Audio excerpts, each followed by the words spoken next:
Bienvenidos, fans of the hottest entertainment on the planet. I'm Fuego here, and this is a Rapido Fuego review of a recently released film that is actually the return of one of the greatest to ever do it. It is entitled Anemone, and it is the return of Daniel Day-Lewis. And so, I mean, we're talking My Left Foot, In the Name of the Father, Last of the Mohicans. I mean, he hadn't acted since Phantom Thread, but for me, his greatest is There Will Be Blood. But in any event, so he came out of retirement because of the fact that he co-wrote this script with his son Ronan, who also directed the film.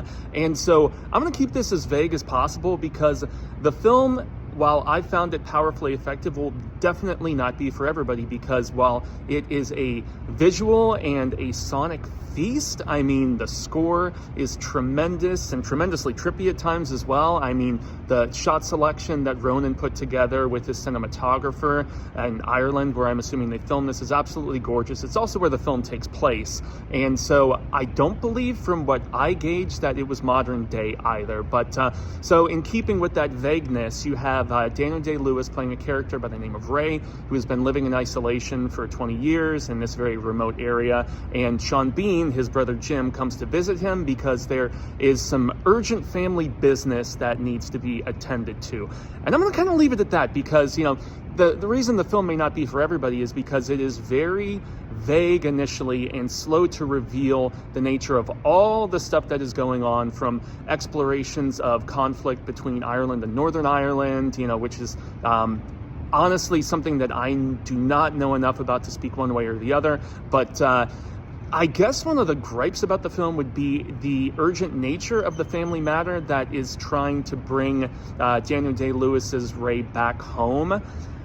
I think that's one of the weaker points of the film. And, you know, it's like, okay, the urgency, is it really that serious? You know, that's up for debate and for discussion and things of that nature. But yeah, man, it really turns into will he or won't he? But the real heart of this film is in this just love between the siblings, these two brothers. And it is where the film, you know, being the oldest of three brothers, affected me in the deepest fashion, besides, you know, all of the, you know, stylistic stuff that I mentioned earlier that I was so impressed with. Ronan definitely has a future in filmmaking. The scripting needs to be a little bit stronger, but, you know, I can overlook some of that stuff because I was so deeply affected by the brotherhood aspect of this, and by the beauty of the filmmaking.